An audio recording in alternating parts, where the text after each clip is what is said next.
안녕하세요. 사순절 5번째 주간입니다. 사순절 신앙여행 나는 믿습니다를 통해 주님이 주시는 은혜와 평강이 함께 하시기 바랍니다.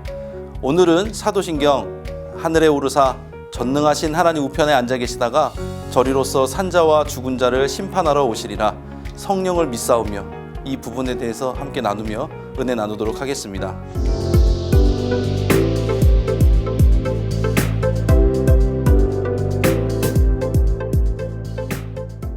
처음 교회에 다니시는 분들이 힘들어하는 부분 중 하나가 기도입니다. 행여 다른 사람 앞에서 대표로 기도할 일이 생길까 봐 조금 힘들어하시는 분들도 있습니다. 제가 그럴 때면 초신자 분들께 좀 용기를 주고자 이렇게 말씀드릴 때가 있어요. 마지막에 예수님의 이름으로 기도합니다. 아멘. 이것만 빠뜨리지 않고 하시면 됩니다. 이렇게 제가 얘기를 드립니다. 왜 모든 기도가 예수님의 이름으로 기도합니다. 아멘. 이렇게 마치게 되었을까요? 그리고 또 왜 반드시 예수님의 이름으로 기도를 마쳐야 되는 걸까? 답은 바로 부활하신 예수님의 승천 그리고 그 이후 사역에 있습니다. 부활하신 예수님은 40일 동안 이 땅에 머물면서 제자들을 만나셨습니다. 제자들의 무너졌던 신앙을 다시 세워주시고 또 제자들이 보는 앞에서 하늘로 올라가셨습니다. 성경에서는 예수님께서 하나님 우편에 앉으셨다 말합니다. 마가복음 16장 19절에 주 예수께서 말씀을 마치신 후에 하늘로 올려지사 하나님 우편에 앉으시니라. 우편, 오른쪽이죠. 이 오른쪽은 존귀와 능력, 위엄을 상징하고 있습니다. 구약 성경에도 보면 하나님의 권능을 상징할 때 주의 오른손 이런 표현을 씁니다. 예수님께서 하늘에 오르셔서 다시 영광스러운 보좌에 앉으셨다는 겁니다. 하나님 보좌 우편은요, 아무나 앉을 수 있는 자리가 아닙니다.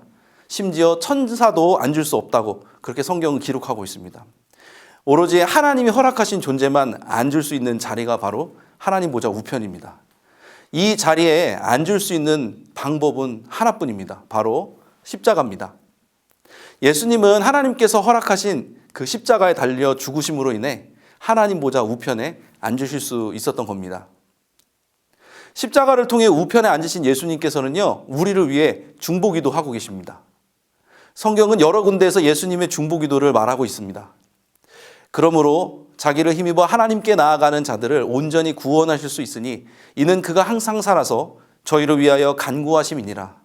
그리고 누가 정죄하리요 죽으실 뿐 아니라 다시 살아나신 이는 그리스도 예수시니 그는 하나님 우편에 계신 자요 우리를 위하여 간구하시는 자시니라.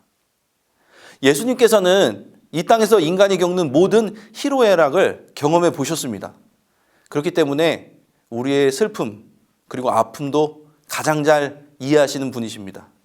그리고 이제 예수님께서는 하나님 보좌 우편에 앉아 계셔서 우리를 위해 중보해 주고 계십니다. 우리를 위해 기도하시는 예수님께서는요, 누구보다도 기도하는 사람의 마음을 잘 아십니다. 요한복음 16장 26절에 그날에 너희가 내 이름으로 구할 것이요 이렇게 되어 있습니다. 여기에 나온 그날은 예수님께서 죽으시고 부활하셔서 하나님 우편에 앉으시는 그 승리의 날을 말합니다. 예수님께서는 그날에 자신의 이름으로 기도하라고 말씀하셨습니다. 그래서 우리는 기도의 마지막에 항상 예수님의 이름으로 기도합니다. 아멘. 이렇게 고백한 것입니다. 기도자이신 예수님께서 자신의 이름으로 기도하는 우리의 간절함을 외면하실 리가 없습니다. 기도자이신 예수님은 기도에 반드시 응답하십니다. 예수님의 이름으로 기도합니다. 아멘. 이렇게 기도할 때 꼭 기억하시기 바랍니다. 예수님이야말로 우리를 위해 기도하시는 분이라는 것입니다. 우리를 위해 중보하시는 예수님께서 하나님 우편에 앉아 계시다가 다시 오실 때가 있다고 성경은 또 기록합니다. 바로 심판의 때입니다. 우리는 예수님이 인간의 몸을 입고 오신 초림 그리고 다시 오셔서 심판하시게 되는 그 재림의 사이를 살아가고 있습니다. 말세라고 이야기합니다. 예수님이 언제 오셔도 이상하지 않은 시대입니다. 초대교회 성도들은요, 정말 곧 예수님이 다시 오실 것처럼 그렇게 살았습니다. 심지어 예수님이 빨리 오시길 기대했습니다. 요한계시록 마지막 장에는 초대교회 성도들이 얼마나 예수님의 다시 오심을 기다리고 있는지 잘 나타나 있습니다. 요한계시록 22장 20절 말씀에 아멘 주 예수여 오시옵소서 이렇게 고백했습니다. 아람어로 마라나타라고 합니다.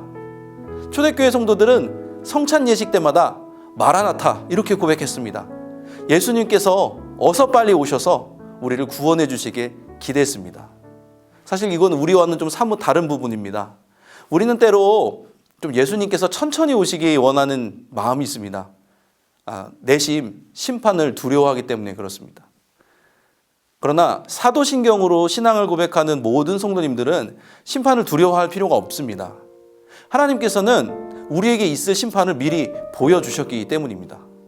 그건 바로 십자가입니다. 예수님의 십자가는 하나님의 엄중하신 심판과 함께 또 하나님의 지극하신 사랑이 같이 표현된 사건입니다. 십자가는 분명 끔찍한 사형틀입니다. 하지만 예수님께서 대신 십자가를 지심으로 인해서 우리는 그 심판에서 자유로워졌다는 것도 상징하고 있습니다. 십자가는 예수님의 심판 그리고 사랑을 동시에 보여주는 상징이라는 것입니다. 예수님이 다시 오실 때도 마찬가지입니다. 그날은 하나님의 엄중한 심판도 나타나는 날이지만 함께 놀라운 사랑도 나타나는 날입니다. 심판 안에 있는 놀라운 사랑 때문에 우리는 예수님의 다시 오심을 기대할 수 있게 되는 것입니다. 사도신경을 고백할 때마다 예수님의 다시 오심을 기대하면서 고백해 보시기 바랍니다. 오늘 사도신경의 마지막 고백은 성령을 믿사오며입니다. 마지막 고백인데요, 마치 시작인 것처럼 느껴집니다. 믿사오며 이후에 무언가 계속해서 있고 시작될 것처럼 느껴집니다. 근데 맞습니다. 이 땅에서 예수님의 마지막 사역은 바로 성령님이 오시는 일이었습니다. 승천하시고 성령님이 오시는 일. 그러나 성령님의 오심은 또 다른 사역의 시작을 말합니다. 성령님에 대한 신앙 고백은 뒤이어 나오는 4개의 고백, 즉 거룩한 교회와 성도의 교제와 죄를 용서받는 것, 그리고 몸의 부활과 영생을 믿는다는 것, 이 고백들과 계속해서 연결되어지게 있습니다. 이처럼 성령님에 대한 고백은 곧 새로운 사역의 시작을 의미하는 것입니다. 이것은 우리 삶 가운데도 마찬가지입니다. 성령님이 우리와 함께 하심은 새로운 삶의 시작을 의미합니다. 성경에 기록된 역사들이 성령님을 통해서 지금 여기 그리고 우리 속에서 일어나는 것입니다. 이건 놀라운 일입니다. 몇천 년 전에 쓰인 말씀들이 지금 현실을 살아가고 있는 내 마음을 움직이고 또 내 삶을 바꿀 수 있다는 얘기입니다. 모두 다 성령님을 진심으로 믿을 때 가능한 것입니다. 성령님 때문에 우리는 성경에 나오는 믿음의 선조들처럼 죄를 깨달을 수 있습니다. 그리고 또 위로를 받을 수 있습니다. 또한 하나님의 뜻을 깨달을 수 있게 되었습니다. 그래서 성령을 믿사오며 라는 고백은 또 다른 시작을 의미하는 것입니다. 예수님께서는 십자가로 하나님 보좌 우편에 앉으셨습니다. 그 자리에서 오늘도 이 순간에도 우리를 위해 기도하고 계십니다. 그것도 모자라서 성령으로 우리와 함께 하시며 새로운 삶을 열고 계십니다. 사도신경 가운데 나타난 예수님의 사랑을 체험하시고 믿음으로 고백하시는 모든 성도님들 되시길 간절히 바랍니다. 오늘은 찬송가 180장 하나님의 나팔소리, 이 찬양 함께 부르시고 묵상하시면서 주님의 은혜 안에 거하시는 시간 되시길 바랍니다.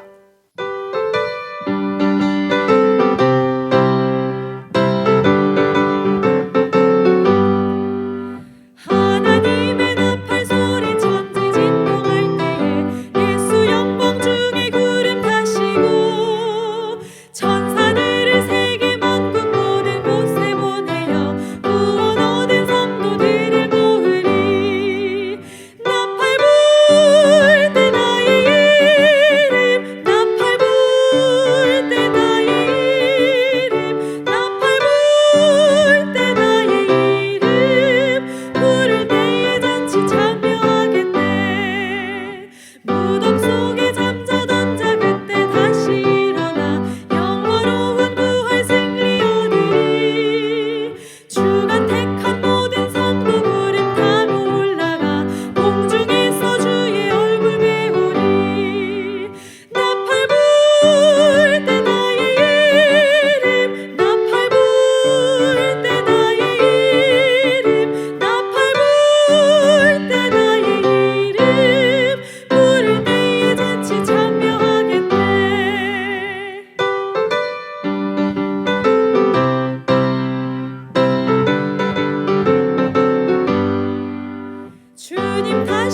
오실 날이